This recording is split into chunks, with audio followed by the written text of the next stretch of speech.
हरिपुर नाम के गांव में सुंदर नाम का लड़का रहा करता था। उसके पिताजी रघु खेतों में काम किया करते थे। उनके गांव में पानी की समस्या होने के कारण किसी भी खेत में अच्छी फसल नहीं आती थी। उन लोगों का जीवन व्यतीत हो इतना ही वो कमा पाते थे। ऐसे ही 5 साल बाद उनके गांव में सूखा पड़ गया था। उसी के कारण लोग गांव छोड़कर नौकरी की तलाश में शहर चले गए। रघु एक दिन अपनी पत्नी सीमा से, सीमा, मुझे लगता है कि इस साल भी बारिश नहीं होगी। बारिश नहीं हुई तो हर साल की तरह इस साल भी हमारे खाने के लाले पड़ेंगे। हाँ सीमा, हमें कुछ न कुछ करना होगा। हाथ पर हाथ धरे नहीं बैठ सकते हम। हाँ, रघु और सीमा की बातें सुंदर सुन रहा था।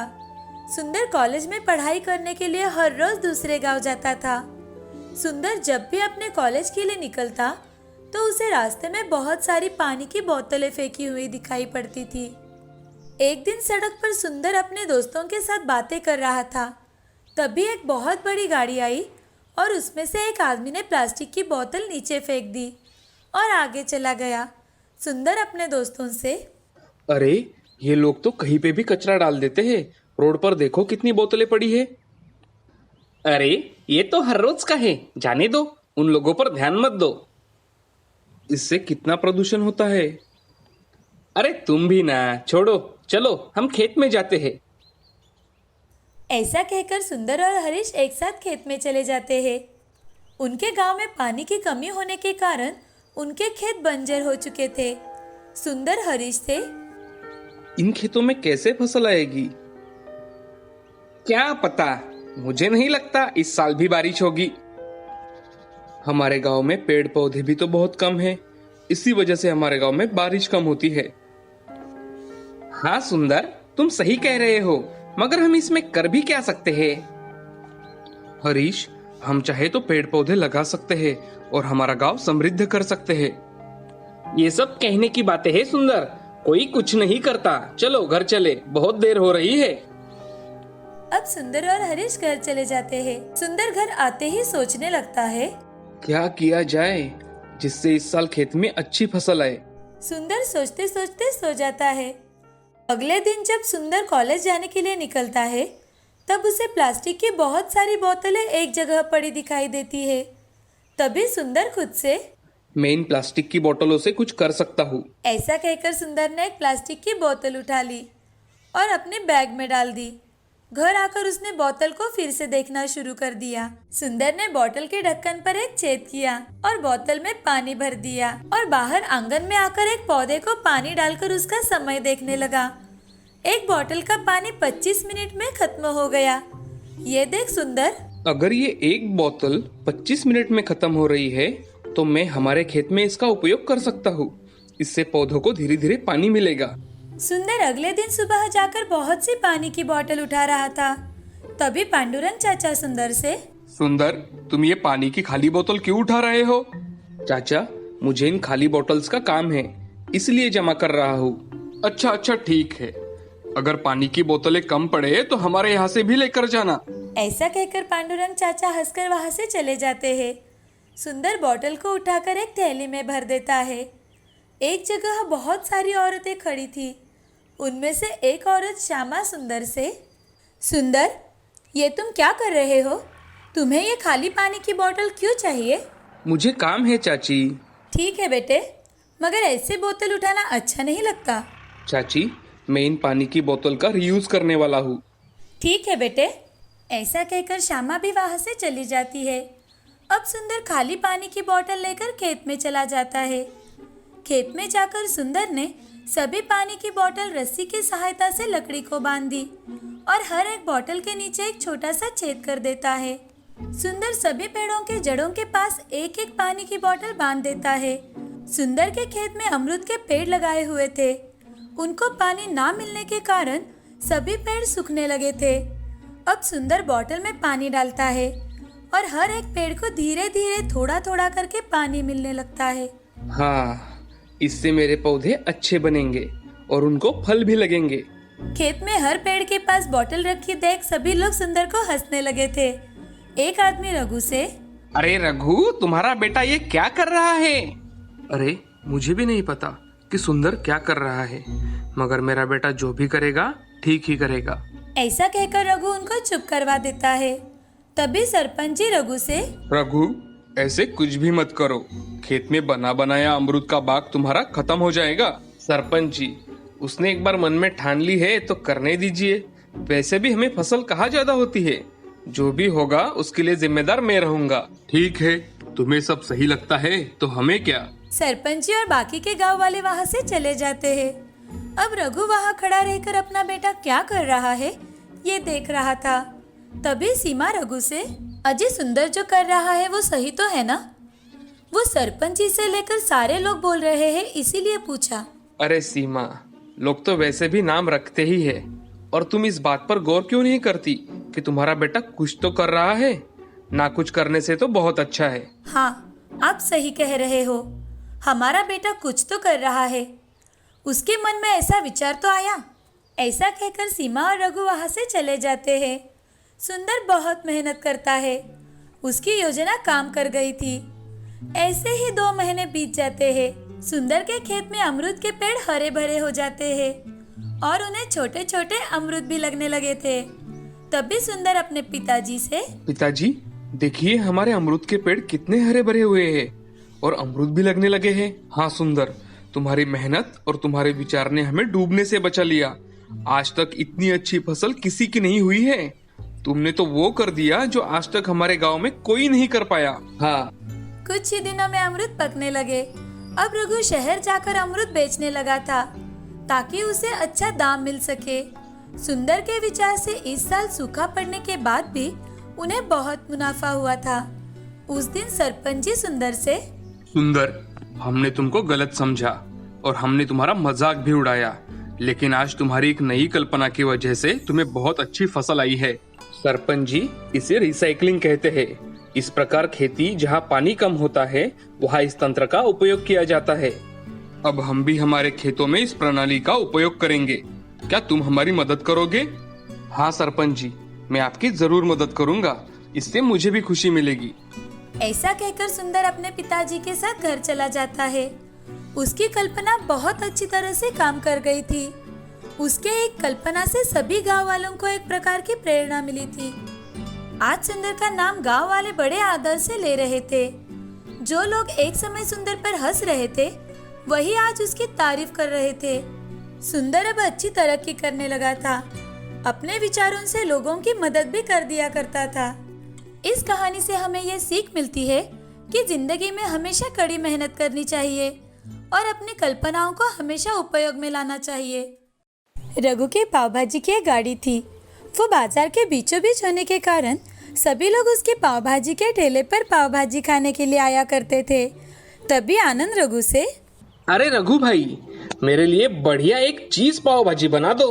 हाँ भाई, अभी बना देता हूँ। रघु आनंद को गर्मा गर्म चीज पाव भाजी बना कर देता है और आनंद रघु से, अरे रघु भाई, तुम्हारे हाथों में तो जादू है, जादू। मैंने ऐसी स्वादिष्ट पाव भाजी आज तक नहीं खाई। रघु के ग्राहकों को रघु के हाथ की पाव भाजी बहुत पसंद थी। उसकी पाव भाजी का स्वाद दूसरे दुकानों या फिर ठेलों पर ना मिलने की वजह से रघु के ठेले पर हमेशा भीड़ लगी रहती थी। रघु पाव भाजी बनाने की सामग्री के लिए सुबह जल्दी उठकर सब्जी मंडी जाया करता था और ताज़ी सब्जियां लाता था और घर जाते समय रघु मक्खन खरीदता था। इन्हीं सारी अच्छी चीज़ों से रघु का धंधा अच्छा चल रहा था और उसके खाने में स्वाद भी बहुत आया करता था। रघु अपने पाव भाजी की प्लेट 25 रुपए से बेचता था और उसके ग्राहक भी बड़े चाव से रघु की पाव भाजी खाया करते थे। रघु का एक दोस्त था गिरिधर। गिरिधर बहुत ही लालची किस्म का आदमी था। वो घर घर जाकर अपने ठेले पर फल बेचा करता था। अगर बहुत से फल बेचने के बाकी रह गए तो रघु के ठेले के पास अपने फलों का ठेला लगवा देता था। रघु और गिरिधर एक दूसरे के सामने आते तो हमेशा ही बातें किया करते थे। तभी एक दिन गिरिधर बातें करते करते रघु से, अरे रघु भैया, आपकी पाव भाजी तो बड़ी ही स्वादिष्ट होती है। उसका स्वाद तो जैसे मुंह में ही रह जाता है। अरे गिरिधर, ये सब ऊपर वाले की कृपा है। तुम्हारे फल भी अच्छी तरह से बेचे जा रहे हैं ना? अरे हाँ रघु भाई, मेरे फल भी बहुत अच्छे तरह से बेचे जाते हैं। मैं तो रात के समय ही बाजार में जाकर फल खरीद कर लाता हूँ और दिन भर वही बेचता हूँ। रात के समय बाजार जाने पर मुझे बहुत सस्ते में फल मिल जाते हैं। क्यों ना तुम भी चलो मेरे साथ, हम बाजार में जाते हैं और फल और सब्जियां खरीद कर लाते हैं। रघु थोड़ा मन में सोचकर गिरिधर से ठीक है, चलो तो मैं आज तुम्हारे साथ चलता हूँ। रात के समय रघु और गिरिधर अपना ठेला बंद करके बाजार चले जाते हैं। वहां जाकर देखा तो बाजार में बहुत भीड़ थी और सब्जियां बहुत कम दामों में बेची जा रही थी। ये देख रघु गिरिधर से, अरे गिरिधर, यहाँ तो सब्जियां कितनी सस्ती मिल रही है। मैं यही सब्जियां सुबह महंगे दामों में खरीदता हूँ। अरे रघु भाई, इसीलिए तो मैंने तुम्हें यहाँ लाया है। देखो, अब मुनाफा ही मुनाफा। रघु ने उसको प्रतिदिन लगने वाली सब्जियां आधे दामों में खरीद ली और गिरिधर ने भी कल बेचने के लिए कुछ फल खरीद लिए। वो दोनों बाजार से घर चले जाते हैं। अगले दिन रघु ने उन्हीं सब्जियों से पाव भाजी बनाई। लोगों को पाव भाजी में फर्क समझ ना आने के कारण वो बड़े चाव से रघु की पाव भाजी खा रहे थे। ये देख रघु मन में, मेरे ग्राहकों को तो टेस्ट में कुछ फर्क ही नहीं पड़ा। इसका मतलब मैं वही सब्जियां लेकर पाव भाजी बना सकता हूँ। रघु अब हर रोज सस्ते दाम से ही सब्जियां खरीदता था और उनके पाव भाजी बनाया करता था। उसके मन में दिन ब दिन लालच आने लगा। रघु का मुनाफा भी बहुत बढ़ने लगा था। ये देख रघु बेहद खुश था। उसकी ये खुशी ज्यादा दिन तक टिक ना सकी। एक दिन रघु के ठेले पर एक आदमी आया और रघु से, अरे रघु भाई, मैं तुम्हारे ठेले से हर रोज पाव भाजी लेकर जाता हूँ। मेरा परिवार हर रोज तुम्हारी बनाई हुई पाव भाजी खाते हैं। मेरे बच्चों को तो तुम्हारी पाव भाजी खाकर फूड पॉइजनिंग हुआ है। डॉक्टर ने बताया है कि ये सब बाहर की पाव भाजी खाने की वजह से हुआ है। रघु उस आदमी की बातें सुनकर बहुत डर जाता है और रघु उस आदमी से, मैंने तो पाव भाजी अच्छी बनाई थी और बाकी के लोगों को तो कोई प्रॉब्लम नहीं आया, सिर्फ तुम्हें ही प्रॉब्लम कैसे आया? अरे मैं झूठ थोड़ी ना बोल रहा हूँ। रुको, मैं तुम्हारी कंप्लेंट पुलिस स्टेशन में ही करता हूँ। ऐसा कुछ नहीं है भैया, तुम मेरी बात पर विश्वास करो। मेरी पाव भाजी बहुत अच्छी है। उस आदमी की बातें सुन रघु के ग्राहकों ने अपने हाथ में ली हुई प्लेटें नीचे रख दी और वहां से चल दिए। रघु अपने ग्राहकों को जाता देख उनको बहुत आवाज देता है, मगर उसकी बात कोई नहीं सुनता। वो अपने ग्राहकों को जाता देख मन में बहुत उदास हो जाता है और वो खुद को कोसने लगता है कि आखिर उसने गिरिधर की बातें क्यों सुनी। गिरिधर की बातें सुन रघु ने खुद का नुकसान कर लिया था। रघु की स्वादिष्ट पाव भाजी अब लोग खाने के लिए नहीं आते थे। वो मन ही मन खुद को बहुत कोसता था। रघु की लालच की वजह से उसने खुद का नुकसान कर लिया था। इस कहानी से हमें ये सीख मिलती है कि लालच बुरी बला होती है। जिंदगी में कभी भी लालच नहीं करना चाहिए। लालच से हमेशा हमारा नुकसान ही होता है। थोड़े से पैसों के लालच में कभी भी अपना नुकसान नहीं करना चाहिए। एक बार की बात है, दूर एक गांव में रोहन नाम का एक अनाथ लड़का रहा करता था। रोहन का कोई घर ना होने के कारण वो दिन भर मजदूरी का काम करता और रात के समय पेड़ के नीचे सो जाता था। उसे देखकर गांव के लोग तरह तरह की बातें करते थे। कुछ लोगों को उसकी दया भी आती थी। पता नहीं इस बेचारे का क्या होगा। बेचारा पढ़ा लिखा भी नहीं है और क्या पता इसकी जिंदगी में कभी शादी होगी भी या नहीं। लोगों के ताने सुन अब रोहन ने ठान लिया था कि वो कुछ न कुछ अच्छा करके सबकी बोलती बंद कर देगा। अब धीरे धीरे उसने अपने पास कुछ पैसे जमा कर लिए और एक छोटा सा घर किराए पर ले लिया। अब रोहन वहाँ समोसे बनाकर ट्रेन के यात्रियों को बेचा करता था। एक दिन वो ट्रेन में समोसे बेच रहा था। समोसे ले लो, समोसे, गर्मा गर्म समोसे। रोहन एक यात्री के पास जाकर, सर समोसे ले लो, गर्मा गर्म है सर। तभी वो यात्री रोहन से, बेटे मेरे पास मेरा सैंडविच है। ऐसा कहकर उस आदमी ने टिफिन में से सैंडविच निकाला। उसे देखकर रोहन ने उस आदमी से पूछा, ये क्या है सर? तभी वो यात्री रोहन से, ये सैंडविच है बेटा, क्या तुम खाना चाहोगे? नहीं नहीं सर, ये आपका है। उस आदमी ने रोहन के हाथ में सैंडविच दिया। रोहन ने संकोच के साथ सैंडविच खाया। सैंडविच बहुत ही टेस्टी था। वो सैंडविच की टेस्ट देखकर रोहन उस आदमी से, सर ये तो बहुत ही स्वादिष्ट है, क्या आप मुझे बता सकते हो ये कैसे बनाते हैं? उस आदमी ने रोहन की रिक्वेस्ट को मानकर उसे 2-3 सैंडविच के प्रकार बताए और उसे कैसे बनाते हैं उसकी सारी जानकारी भी बताई। वो आदमी रोहन को 1 घंटे तक विविध प्रकार के सैंडविच के नाम बताता रहा। रोहन भी बड़ा मन लगाकर उसकी सारी बातें सुन रहा था। सब समझकर रोहन ने उसका धन्यवाद किया और वहाँ से चला गया।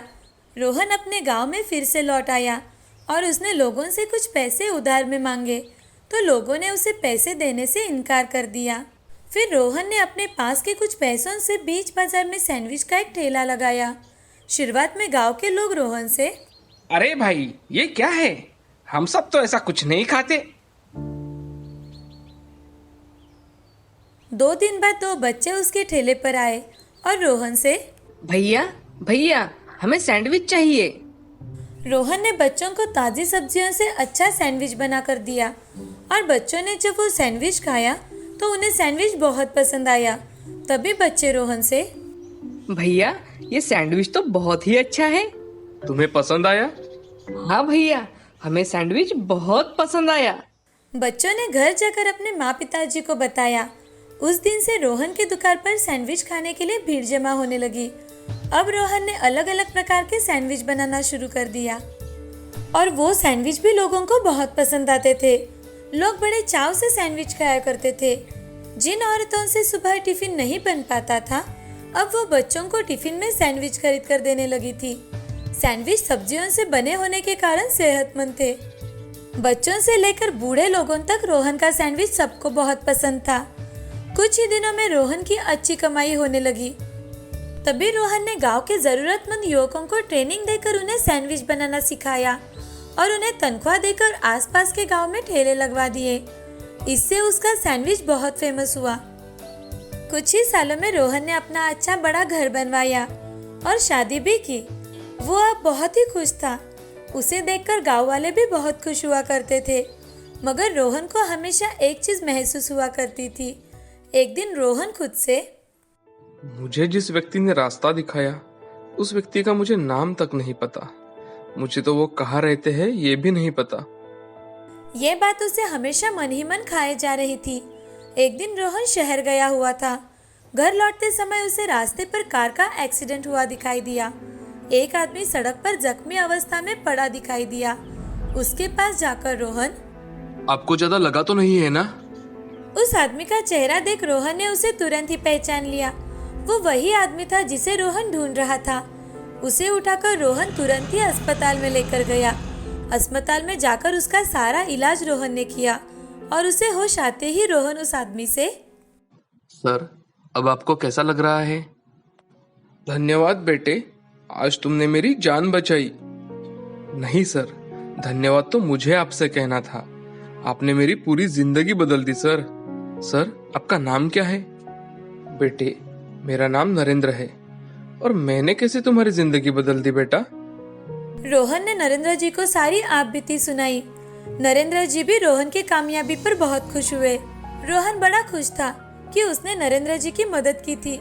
अब नरेंद्र जी भी कभी कभी अपने पूरे परिवार के साथ रोहन के हाथ का सैंडविच खाने के लिए आ जाया करते थे। रोहन को हमेशा मन में जो कमी लगती थी वो अब पूरी हो गई थी। इस कहानी से हमें ये सीख मिलती है कि सहायता सिर्फ वस्तु या पैसों से ही नहीं होती। अगर अपना ज्ञान बांटकर किसी की सहायता की तो वो भी बड़े काम आ जाती है।